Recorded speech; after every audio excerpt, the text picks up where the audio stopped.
Hi friends, welcome to Telugu bachelors kitchen. ఈరోజు మనం చేసుకునేది వడియాలు ఉల్లిపాయ పులుసు. సో దీనికి నేను ఆల్రెడీ పెద్ద ఉల్లిపాయ ఒకటి కట్ చేసి పెట్టుకున్నాను, రెండు పచ్చిమిర్చి, తర్వాత ఇవ్వండి వడియాలు. మినపప్పు వడియాలైనా చేసుకోవచ్చు, శనగపప్పు వడియాలైనా చేసుకోవచ్చు.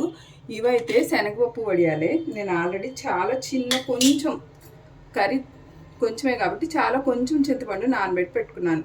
సో ఇప్పుడు మనం ప్రాసెస్లోకి వెళ్ళిపోతాం. సో ఫస్ట్ వడియాలు వేయించేసుకొని పక్కన పెట్టుకుంటే ఇంకా ఉల్లిపాయలు వేగిపోయిన తర్వాత చాలా ఫాస్ట్గా అయిపోతుంది. యాక్చువల్లీ ఈ కర్రీ మా అమ్మమ్మలు బాగా చేసే కర్రీ అనమాట. ఏమున్నా లేకపోయినా వడియాల పులుసు, పునుగులు పులుసు అలా పెట్టుకుంటారు కదా. సో ఇది కూడా ఆ స్టైల్ కర్రీనే. మీకు ఇంట్లో ఏం కూరగాయలు లేవనుకోండి, జస్ట్ ఇవే ఉంటే మీరు ఇట్లా సింపుల్గా చేసుకున్నా చాలా బాగుంటుంది. అండ్ ఈ పులుసులో మీరు మునక్కాయలు వేసుకున్నా బాగుంటుంది, కోడిగుడ్లు వేసుకున్నా కూడా బాగుంటుంది. సో ఆల్రెడీ ఆయిల్ వేడెక్కిపోయింది, మనం వడియాలు వేయించేసుకొని పక్కన పెట్టేసుకుందాం. వడియాలు వేగిపోతే చాలండి. వడియాలు వేగిపోయిన తర్వాత ఉల్లిపాయ వేగిపోయి అది వేగిపోయిన తర్వాత చింతపండు పులుసు పోయటమే. చాలా ఫాస్ట్గా అయిపోతుంది, టేస్ట్ కూడా బాగుంటుంది. అయితే వడియాలు లాస్ట్లో ఇంకా పులుసు దించేస్తాం అనంగా వేయాలి, లేకపోతే మరీ మెత్తగా అయిపోయి అస్సలు క్రిస్పీనెస్ తగ్గిపోతుంది. ఇది ఒక్కటి గుర్తుపెట్టుకోండి.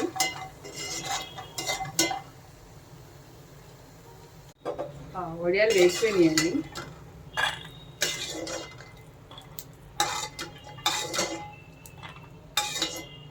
ఇంకా పోపు పెట్టేసుకొని మనం కొంచెం ఆయిల్ చూసుకోండి. నాకైతే కొంచెం తగ్గినట్టు అనిపించింది. పులుసుకి ఎక్కువ పట్టదు కానీ కొంచెం వేయాలి.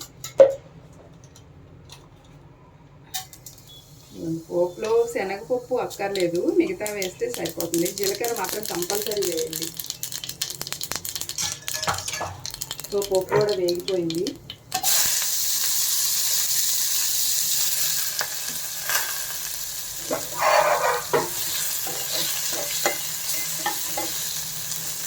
ఈ ఉల్లిపాయలు వేగేటప్పుడే మనకు కావాల్సిన పసుపు, ఉప్పు అవి వేసేసుకున్నాము. చింతపండు పులిసిపోయగానే కారం వేస్తే సరిపోతుందండి. నేనైతే కంపల్సరీ అన్నిట్లో ధనియాల పొడి వేస్తాను.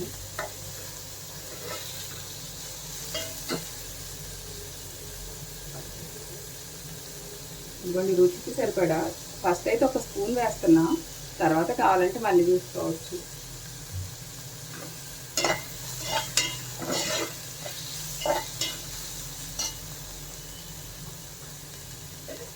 మీ ఇష్టం అండి, మీకు నచ్చితే గరం మసాలా కూడా వేసుకోవచ్చు. కొంచెం అదొక స్పైసీ టేస్ట్ ఉంటుంది.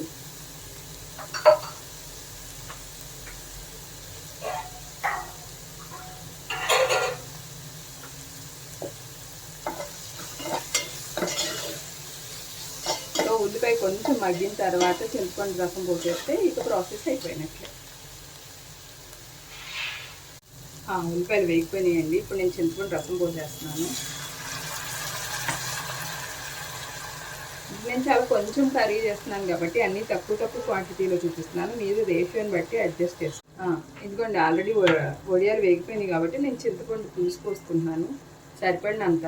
కొంచెం చిక్కగానే ఉంటే బాగుంటుందండి, మరి పులుసులాగా కాకుండా గ్రేవీ కర్రీ స్టైల్లో చేస్తే బాగుంటుంది. మీరు చూసుకోండి ఒకసారి.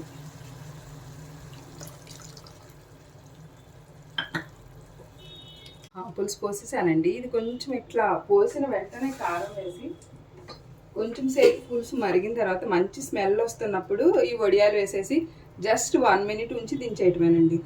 మీరు ఇంకా వేయించిన ఎగ్ అయితే ఫస్ట్ ఉడకబెట్టి వేయించి వేయాలి. దీంట్లో సేమ్ ప్రాసెస్.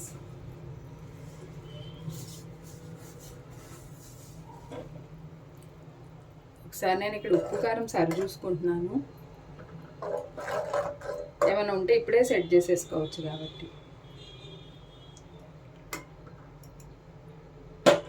నాకైతే అన్నీ సరిపోయాయండి. ప్లేట్ పెట్టేసుకొని ఉడికించుకొని తర్వాత వడియాలు వేయించేటప్పుడు చూసుకుందాం. మధ్య మధ్యలో ఇలా చూసి ఉడికించుకుంటే బాగుంటుందండి. మనకి ఇక్కడ చూసారా కొంచెం చిక్కబడుతుంది. ఇంకొక 2 మినిట్స్ ఉంది వడియాలు వేసి దించేయచ్చు. ఒకసారి మీరు కూడా ట్రై చేసి చెప్పండి. పులుసు బాగా దగ్గరికి అయిపోయిందండి. సో మనం ఈ టైంలో వడియాలు వేసేసి జస్ట్ 1 మినిట్ ఉడికి దించేసుకుంటానండి, అంతే అయిపోయింది. కొంచెం లాస్ట్లో కొత్తిమీర ఉంటే గార్నిష్ చేసుకోండి, ఇంకా బాగుంటుంది. నా దగ్గర ఈరోజు నేను ఏం చేశానంటే ఎగ్లో ఉన్న ఎల్లోని విడిగా పెట్టాను అనమాట. సో అది కూడా వేస్తున్నాను. మీ దగ్గర ఉంటే వేసుకోండి, లేకపోతే లేదు. ఇంకేం అవసరం లేదు, అంతే అయిపోయింది. జస్ట్ 1 మినిట్ తర్వాత స్టవ్ ఆఫ్ చేసి వేడి అన్నంలో కొంచెం నెయ్యి వేసుకొని తినండి, సూపర్గా ఉంటుంది. మీరు కూడా చేసుకొని చెప్పండి. అండ్ మీ సైడ్ ఇంకెలా చేస్తారో, ఇంకేమేమి వేస్తారో కూడా చేసి చెప్పండి. Thank you for watching.